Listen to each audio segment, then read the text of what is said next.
주시는 하나님의 말씀은 사사기 13장 8절의 말씀입니다. 마노아가 여호와께 기도하여 이르되 주여 구하옵나니 주께서 보내셨던 하나님의 사람을 우리에게 다시 오게 하사 우리가 그 낳을 아이에게 어떻게 행할지를 우리에게 가르치게 하소서 하니. 아멘.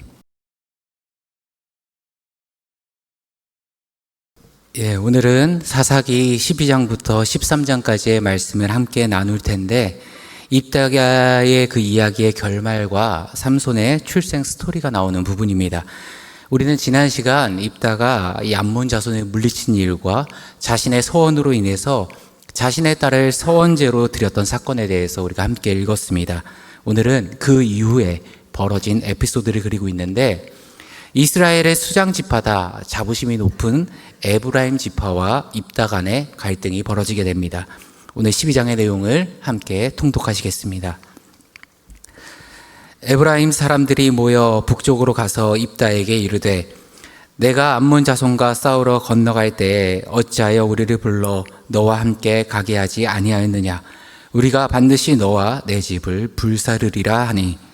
입다가 그들에게 이르되 나와 내 백성이 암몬 자손과 그들의 싸울 때 내가 너희를 부르되 너희가 나를 그들의 손에서 구원하지 아니한 고로 나는 너희가 도와주지 아니한 것을 보고 내 목숨을 돌보지 아니하고 건너가서 암몬 자손을 쳤더니 여호와께서 그들을 내 손에 넘겨주셨거늘 너희가 어찌하여 오늘 내게 올라와서 나와 더불어 싸우고자 하느냐 하니라. 입다가 길앗 사람을 다 모으고 에브라임으로 싸웠으며 길앗 사람들이 에브라임을 쳐서 내쫓았으니 이는 에브라임의 말이 너희 길앗 사람은 본래 에브라임에서 망한 자로서 에브라임과 므낫세 중에 있다 하였습니다. 길앗 사람이 에브라임 사람보다 앞서 요단강 나루턱을 장악하고 에브라임 사람의 도망하는 자가 말하기를 청하건대 나를 건너가게 하라 하면 길앗 사람이 그에게 묻기를 내가 에브라임 사람이냐 하여 그가 만일 아니라 하면 그에게 이를 십골을 시라 바르라 하여 에브라임 사람이 그렇게 바로 말하지 못하고 십골을 시라 바르면 길앗 사람이 곧 그를 잡아서 요단강 나루턱에서 죽였더라. 그때 에브라임 사람의 죽은 자가 42,000명이었더라. 입다가 이스라엘의 사사가 된 지 6년이라 길앗 사람 입다가 죽음에 길앗에 있는 그의 성읍에 장사되었더라. 그 뒤를 이어 베들레헴에 있사니 이스라엘의 사사가 되었더라. 그가 아들 30명과 딸 30명을 두었더니 그가 딸들을 밖으로 시집 보냈고 아들들을 위하여는 밖에서 여자 30명을 데려왔더라. 그가 이스라엘의 사사가 된 지 7년이라. 입사의 죽음에 베들레헴에 장사되었더라. 그 뒤에 이어 스불론 사람 엘론이 이스라엘의 사사가 되어 10년 동안 이스라엘을 다스렸더라. 스불론 사람 엘론이 죽음에 스불론 땅 아알론에 장사되었더라. 그 뒤를 이어 비라돈 사람 힐렐의 아들 압돈이 이스라엘의 사사가 되었더라. 그의 아들 40명과 손자 30명이 있어 어린 아기 70만을 갖더라. 압돈이 이스라엘의 사사가 된지 헷갈리나. 함께 읽겠습니다. 비라돈 사람 힐렐의 아들 압돈이 죽음에 에브라임 땅 아말렉 사람의 산지 비라돈에 장사되었더라. 아멘. 오늘 이 입다와 갈등을 벌이고 있는 우리가 성경에 나오는 에브라임 지파는요, 굉장히 높은 프라이드와 자존심이 있는 지파입니다. 그들은 어떤 생각을 했냐? 이스라엘의 12개의 지파 가운데 우리가 최고의 지파다라는 프라이드가 늘 역사 가운데 있었습니다. 에브라임의 자존심을 살피기 위해서는 창세기 48장을 봐야 되는데요. 에브라임은 므낫세와 더불어 요셉으로부터 나온 지파입니다. 요셉에게는 2명의 아들이 있었죠. 원래는 므낫세가 첫째고 둘째가 에브라임인데, 할아버지 야곱이 마지막에 축복 기도할 때 손을 어떻게 합니까? 이렇게 X자로 꺾어가지고 첫째에게는 왼손을 올리고 둘째에게는 오른손을 올리면서 축복합니다. 그 뒤로 영적 서열이 완전히 뒤바뀌게 됩니다. 장자의 권한이 둘째 에브라임에게 갔고, 그리고 차자의 권한이 첫째 므낫세에게 가게 됩니다. 그리고 난 다음에 창세기 49장에 보면 야곱이 이렇게 예언합니다. 그의 아구가 그보다 큰 자가 되고 그의 자손이 여러 민족을 이루리라. 이게 에브라임이 가진 영적 프라이드 자부심이었습니다. 우리는 비록 12지파 중에 막내였지만 하나님의 특별한 축복을 받은 지파다. 그리고 야곱의 지파 가운데 하나님이 특별히 스페셜하게 은혜 주신 지파다. 그리고 이스라엘 역사상 최고의 지도자는 모세였습니다. 최고의 지도자는 모세였는데 그의 지파는 어디였죠? 레위 지파였습니다. 레위 지파는 이스라엘 12개 지파 가운데 특별히 자기 지분을 가지지 않는 지파입니다. 그러니까 모세를 제외해 놓고 모세의 후계자가 누굽니까? 여호수아죠. 실제로 가나안을 정복했을 때 지도자, 그 여호수아가 에브라임 출신입니다. 그러니까 그들의 마음 가운데는 무슨 생각이 있습니까? 이 나라, 이 민족의 나라를 세우고 창건한 지파는 어디다? 에브라임 지파다. 또 사무엘상에 보면 엘리 시대 때 예배의 중심지가 있었던 곳이 바로 실로입니다. 그 실로가 어디 지역에 있었냐면 에브라임 지역에 있었습니다. 그러니까 영적인 중심지도 에브라임이다. 그래서 그들은 가나안 땅 정복 이후에 땅 분배를 하는 과정 가운데 여호수아 앞에서 나와서 하는 말이 뭐였냐? 다른 지파들이 한 분기씩 받는다고 우리 지파가 한 분께 주는 게 말이 되냐? 그들과 우리는 비교가 안 되는 클래스가 다른 지파다. 우리 더 달라. 이렇게 논리를 가지고 따집니다. 보세요. 에브라임 지파 굉장히 자부심도 강하지만 우리가 성경 속에서 만나는 에브라임 지파는 굉장히 교만함도 심한 지파였습니다. 이번 사건 이전에도 사사 기드온에게 똑같은 방식으로 시비를 걸었던 전례가 있는 지파입니다. 기드온 때 뭐라고 그랬냐? 기드온이 전쟁을 하고 미디안에 물러치고 돌아왔더니 야, 니네 전쟁 승리했는데 왜 우리 안 불렀냐? 안 부른 게 아니거든요. 다 알고 있으면서 뒤에서 빠지고 지켜봤습니다. 지켜봤다가 딱 승리로 끝나니까 이제 뭐라고 그러냐? 니네가 우리 빼고 전쟁을 해? 야, 니네 왜 안 불렀어? 기드온을 윽박지르고 억누릅니다. 똑같은 방식으로 이제 입다한테 시비를 거는 겁니다. 거기다가 또 뭐라고 이야기하냐? 너와 내 집을 불사르리라. 힘들게 전쟁하고 승리하고 왔는데 그 사사에게 그게 할 말입니까? 우리가 성경책 문어체로 읽으니까 그렇죠. 이걸 구어체로 표현하면요, 너와 내 자녀 내가 다 불태워 죽여버릴 거야, 이런 얘기를 하는 겁니다. 선을 넘어도 한참 넘은 거죠. 그런데 에브라임은 사람을 잘못 봤습니다. 기드온 같은 경우에는요, 그런 위협이 있었을 때 오히려 자기를 낮추고 높여주고 에브라임의 자존심을 세워줬던 사람입니다. 그런데요, 입다는 사생아 출신이에요. 그리고 요즘으로 치면 건달 출신입니다. 그렇게 순둥이가 아닙니다. 그래서니 입다가 이제 화가 나는 거죠. 어딜 감히 그런 소리를 해? 그래서 길앗 군사를 모아가지고 에브라임 사람들이 도륙하기 시작하는데 그때 에브라임 사람이 몇 명이 죽냐? 42,000명이 죽었다 기록합니다. 그런데 본문을 보면 재밌는 이야기가 나오는데요. 입다가 에브라임 사람들을 어떻게 죽였냐? 에브라임 사람들에게 특유의 사투리가 있었던 것 같습니다.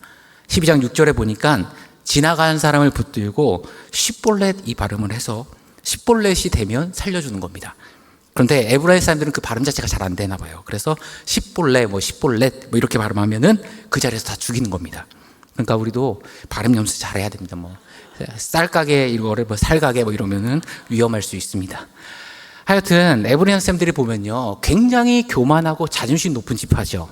대접받기 원했고요. 그들이 민족 가운데서 먼저 나서서 희생한 것은 거의 없는 지파입니다.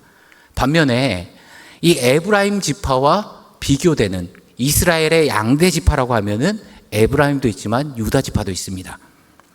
에브라임 지파와 유다 지파의 결정적인 차이점이 뭔지 아십니까? 둘 다 똑같이 영적 리더 지파라는 프라이드가 있고 내가 이 이스라엘 지파 가운데 수장 지파라는 자부심도 똑같이 있는데요. 유다 지파는 항상 무슨 일이든 최선봉에 나섭니다. 사사기 1장에 보면은 이 가나안 땅 누가 점령하겠느냐 했더니 제일 먼저 제가 선봉에 서겠습니다 말하는 게 유다 지파였습니다. 또 이스라엘 괴가 움직일 때 동쪽 방향으로 이동을 했으니까 가장 먼저 최선봉에 섰던 지파가 어디냐? 유다 지파입니다. 그래서요, 항상 위험하고 힘들고 어려운 일에 자신들이 선봉을 쓰고 희생하려고 그러고 늘 헌신하다 보니까요, 유다 지파에게는 부작용이 없습니다. 그런데요, 에브라임 지파는 똑같은 프라이드가 있지만 전쟁이 났다 하면 모른 척하다가 이길 때쯤 한번 나가가지고 야, 너 우리 빼고 왜 했어? 너 우리 무시하는 거야? 오히려 논리 행상을 따지고 은근슬쩍 끼어듭니다. 그래놓고 한두 번도 아닙니다. 왜 우리 안 불렀냐? 참 이 두 지파가 같은 리더십하지만 정말 대조적인 모습입니다. 우리가 오늘 말씀의 에브라임 지파를 보면서 우리 자신도 한번 돌아봤으면 좋겠습니다. 우리 교회 가운데도 내가 만나는 사람 가운데도 유다 지파 같은 사람이 있고 에브라임 지파 같은 사람이 있습니다. 교회에 중요한 일이 있을 때, 또 때로는 부담되는 일이 있을 때, 헌신과 희생을 요구해야 될 때, 또 누군가는 내가 조금 더 손해봐야 할 때, 그럴 때는 오히려 나는 바쁘다 멀리 떨어져 있다가 나중에 져서 꼭 뭐라고 이야기하죠? 야, 이건 뭐가 부족했어, 이건 뭐가 매끄럽지 못해. 에브라임입니다.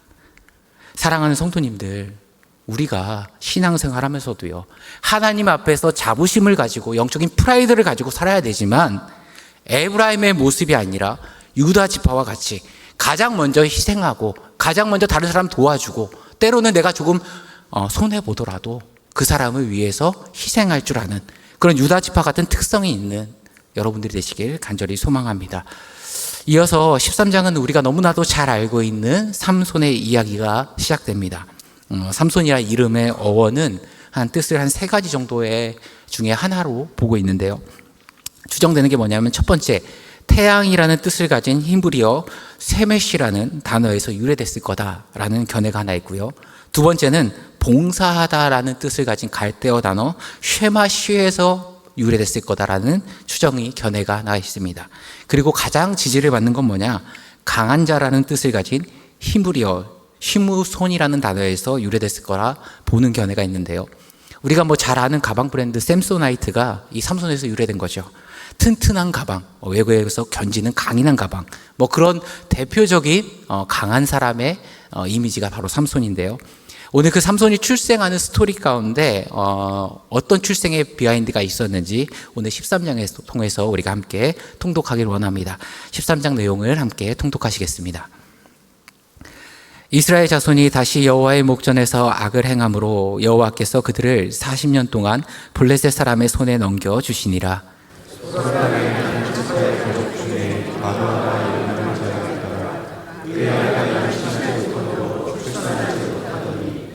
여호와의 사자가 그 여인에게 나타나서 그에게 이르시되 보라, 내가 본래 임신하지 못함으로 출산하지 못하였으나 이제 임신하여 아들을 낳으리니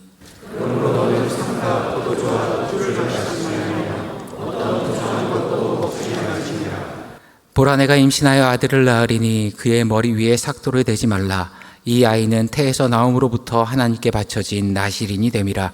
그가 블레셋 사람의 손에서 이스라엘을 구원하기 시작하리라 하시니 이에 그 여인이 와서 그의 남편에게 말하기를 하나님의 사람이 내게 오셨는데 그의 모습이 하나님의 사자의 몸과 같아서 신이 들어오므로 어디서부터 왔는지를 내가 묻지 못하였고 그도 자기 이름을 내게 이르지 아니하였으며 그가 내게 이르기를 보라, 내가 임신하여 아들을 낳으리니 이제 포도주와 독주를 마시지 말며 어떤 부정한 것도 먹지 말라. 이 아이는 태에서부터 그가 죽는 날까지 하나님께 바쳐진 나실인이 됨이라 하더이다 하니라.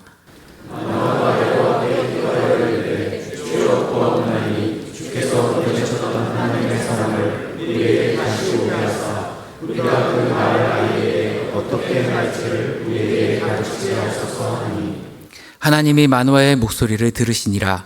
여인이 밭에 앉았을 때에 하나님의 사자가 다시 그에게 임하였으나 그의 남편 마노아는 함께 있지 아니한지라. 여인이 급히 달려가서 그의 남편에게 알리되 보소서 저녁에 내게 오셨던 그 사람이 내가 나타났나이다 하네. 마노아가 일어나 아내를 따라가서 그 사람에게 이르러 그에게 묻되 당신이 이 여인에게 말씀하신 그 사람이니까 하니 이르되 내가 그로다 하니라. 마노아가 이르되 이제 당신의 말씀대로 되기를 원하나이다. 이 아이를 어떻게 기르며 우리가 그에게 어떻게 하리이까. 여호와의 사자가 마노아에게 이르되 내가 여인에게 말한 것들을 그가 다 삼가서 포도나무의 수산을 먹지 말며 포도주와 독주를 마시지 말며 어떤 부정한 것도 먹지 말고 내가 그에게 명령한 것은 다 지킬 것이니라 하니라. 마노아가 여호와의 사자에게 말하되 구하옵나니 당신은 우리에게 머물러서 우리가 당신을 위하여 염소 새끼 하나를 준비하게 하소서 하니 여호와의 사자가 마노아에게 이르되 내가 비록 나를 머물게 하나 내가 내 음식을 먹지 아니하니라. 번제를 준비하려거든 마땅히 여호와께 드릴지니라 하니 이는 그가 여호와의 사자인 줄을 마노아가 알지 못하니라. 마노아가 또 여호와의 사자에게 말하되 당신의 이름이 무엇이니이까 당신의 말씀이 이루어질 때에 우리가 당신을 존귀히 여기리이다 하니 여호와의 사자가 그에게 이르되 어찌하여 내 이름을 묻느냐 내 이름은 기묘자라 하니라. 이에 마노아가 염소 새끼와 소재물을 가져다가 바위 위에서 여호와께 드리매 이적이 일어난지라. 마노아와 그의 아내가 본즉 불꽃이 지하에서부터 하늘로 올라가는 동시에 여호와의 사자가 가장 불꽃에 휩싸여 올라가자 마노아와 그의 아내가 그것을 보고 그의 얼굴을 땅에 떼고 엎드리니라. 여호와의 사자가 마노아와 그의 아내에게 다시 나타나지 아니하니 마노아가 그제야 그가 여호와의 사자인 줄 알고 그의 아내에게 이르되 우리가 하나님을 보았으니 반드시 죽으리로다 하니 그의 아내가 그에게 이르되 여호와께서 우리를 죽이려 하셨더라면 우리의 손에서 번제와 소제를 받지 아니하셨을 것이요 이 모든 일을 보이지 아니하셨을 것이며 이제 이런 말씀도 우리에게 이르지 아니하셨으리이다 하였더라. 그 여인이 아들을 낳음에 그의 이름을 삼손이라 하니라. 그 아이가 자라매 여호와께서 그에게 복을 주시더니. 함께 읽겠습니다. 소라와 에스다올 사이 마다단에서 여호와의 영이 그를 움직이기 시작하셨더라. 아멘. 잘 아시겠지만 사사기는 철저히 칠흑 같은 어둠이 존재했던 신앙의 시대입니다. 하나님의 백성들은 하나님을 외면했고요. 하나님의 뜻이 그들 가운데 기준이 되지 못했기 때문에 자신 스스로가 기준이 되어서 자신의 소견대로 옳은, 바꿔 얘기하면은 스스로가 왕되었던 시기가 바로 사사기입니다. 하다못해 하나님이 세운 사사들까지도 그대의 신앙이 얼마나 위태했는지가 계속해서 나오는데요. 어디서 그것을 알 수 있냐? 앞서 읽은 사사기 12장에 입산이나 압돈이나 사사들이 나오는데요. 그들의 가장 마지막 부분, 인생을 마무리하는데 반복적으로 등장하는 관용어구가 있습니다. 예를 들어서 14절에 그에게는 아들 40명과 손자 30명이 있어. 또 바로 위 9절에는 아들 30명과 딸 30명을 두었더니 한 사람이 60명의 자녀를 가진다는 게 상식적으로 가능한 일입니까? 예, 가능한 일이 아니죠. 예, 우리 여성분들 생각만 해도 끔찍하죠. 이 일이 뭘 의미하냐면요. 사사임에도 불구하고 본처 외에 수많은 첩들을 거느렸다는 얘기입니다. 과거에 자녀들의 숫자가 그 집의 노동력의 척도가 됐고 집안 부흥의 척도가 됐던 시절이 있습니다. 사사기 고대 시대는 더했겠죠. 과시의 척도이자 남자의 힘과 능력의 척도처럼 여겨졌습니다. 지금으로 치면 벤츠 차고 다니고 좋은 아파트 한남동에 살고 그런 것을 저 사람 되게 잘 사나 봐, 성공했나 봐 이런 거를 척도했듯이 그 당시에는 자녀 수로 그 사람의 능력과 그 사람의 잠재력, 가문의 힘을 측정했습니다. 지금 성경은요 단순히 사사가 몇 명의 자녀를 뒀다라는 걸 기록하고 알려주는 정보 전달의 목적이 아니라요. 하나님의 백성이고 영적 지도자임에도 불구하고 세상이 가지고 가나안 땅이 가졌던 그 세상의 기준, 성공의 기준을 가지고 똑같이 쫓아가며 사사들 역시 살아갔다는 것을 여과 없이 보여주는 겁니다. 그럼에도 불구하고 이런 칠흑 같은 시대 속에서 분별력이 살아있는 믿음의 사람이 등장하는데 그 사람이 바로 삼손의 아버지 마노아입니다. 마노아는 어떤 인물인가? 첫 번째로는 하나님의 기준을 가지고 살았던 사람입니다. 아까 말씀드렸듯이 이스라엘 백성들뿐만 아니라 영적 지도자들까지도 자녀를 많이 갖는 것이 성공한 인생이라는 기준이 있었습니다. 그래서 수십 명의 첩들을 두고 60명, 40명 보통 사람이 가질 수 없는 자녀들을 낳았죠. 반면 오늘 성경의 마노아는 어떤 사람입니까? 2절 보면 아내가 임신하지 못함으로 출산하지 못했다.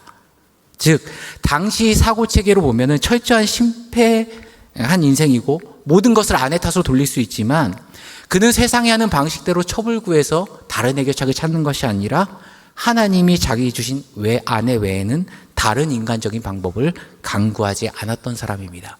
즉 무언가를 결정함에 있어서 하나님의 뜻과 기준이 그 결정의 선택권을 가졌던 사람, 하나님의 기준이 살아있던 사람입니다. 두 번째로 마누아는 더 큰 은혜를 사모한 사람이죠. 마누아가 사자를 직접 본 게 아닙니다. 아내가 여호와의 사자를 보고 삼손이 낳을 것을 이야기를 듣고 자기 체험한 은혜를 남편에게 이야기한 겁니다. 그런데 그 다음 마누아의 반응은 어떻습니까? 그런 일이 있었어. 여보가 응답받았네. 잘 됐네. 이러면서 넘어가는 게 아니라 다시 한번 기도하죠. 나에게도 하나님의 은혜가 임하기를 간구합니다. 남이 받은 은혜를 듣는 데만 머무는 것이 아니라 나에게도 동일한 그 은혜가 임하기를 원합니다. 은혜를 붙잡을 줄 아는 사람이고 내 것으로 소유할 줄 아는 사람입니다. 이런 모습이 아마 이 시대 가운데 가장 요구되는 모습이 아닐까 생각합니다. 우리는 어린 시절 부모님들을 통해 또 교회학교 선생님과 전도사님들을 통해 많은 신앙의 선배들이 믿음이 무엇이었고 그들이 누렸던 놀라운 하나님의 은혜가 무엇이었고 또 하나님께서 그들의 삶을 어떻게 이끌어갔는지 수도 없이 들었습니다. 하지만 이제 더 중요한 건 뭐냐면 들음보다 그 은혜가 내 것으로 되기, 나에게도 임하길, 내가 소유하길 원하는 마음이 있어야 됩니다. 우리는 예배를 통해 설교를 통해 때로는 다른 사람의 간증을 통해 그 사람이 만난 주님 그리고 베풀어 주신 은혜를 듣는 것 매우 은혜롭고 유익합니다. 하지만 거기서 머물고 끝나는 것이 아니라 주님 나에게도 그런 은혜가 임하여 주옵소서. 더 큰 은혜를 사모하며 추구하며 나갈 수 있어야 됩니다. 즉 부모님이 경험했던 그 신앙의 은혜를 좋았겠다, 은혜로웠겠다 그냥 단순히 바라보고 머무는 것이 아니라 그 은혜를 붙잡는 사람, 나에게도 그런 은혜가 임하길 원합니다. 나 역시 우리 부모님에게, 우리 할머니, 할아버지에게 역사했던 그 놀라운 주님의 만남과 은혜가 내 삶 가운데도 경험되어지길 원합니다. 간절히 은혜를 구할 줄 아는 그런 모습으로 나아가야 합니다. 오늘 말씀을 정리하도록 하겠습니다. 우리가 인생을 살아가다 보면 많은 순간 세상의 기준이 우리 삶의 기준이 되어버린 순간이 있습니다. 그때 세상이 쫓는 그 유행의 기준이 아니라 하나님이 주시는 말씀의 기준으로 그 말씀이 나를 이끌어가는 인생을 살아갈 때 마노아와 같이 하나님이 기뻐하시는 선택을 할 줄 믿습니다. 또한 우리가 들려지는 많은 은혜의 말씀들, 또 다른 사람의 은혜의 간증들, 또 주일 설교를 통해서 다른 사람이 있었던 신앙의 아름다운 이야기들 듣는 거 중요합니다. 하지만 더 중요한 건 뭡니까? 주님, 내게도 그런 은혜 주시옵소서. 갈렙이 이 산지를 내게 주시옵소서 고백하며 그 산지를 취했던 것처럼 주님, 나도 이런 은혜를 받기를 원합니다. 나도 주님이 만나주시면 원하고요. 이 사람이 경험했던 그 놀라운 주님의 사랑이 내게도 살아서 경험되어지기를 원합니다. 간절히 기도하고 나아갈 때 하나님께서는 다시금 마누아를 만나주셔서 여호와의 사자를 만나게 하셨던 것처럼 우리 역시도 그런 놀라운 은혜를 맛보게 하실 거고 경험하게 하실 거고 하나님의 사랑을 우리 삶 가운데 피부로 느끼게 하실 줄 믿습니다. 그런 하나님의 은혜가 여러분의 삶 가운데 가득하기를 간절히 축원합니다. 기도하시겠습니다. 참 좋으신 하나님 아버지, 우리가 이 땅을 살아가면서 이 한 주간 아버지가 기뻐하신 모습으로 살아가길 원합니다. 하나님이 원하시는 그 뜻을 내 인생의 기준으로 삼고 은혜 위에 은혜를 구하며 날마다 주님께 더욱더 가까이 나아가는 주의 자녀들 되게 하여 주옵소서. 예수 그리스도의 이름으로 기도하옵나이다.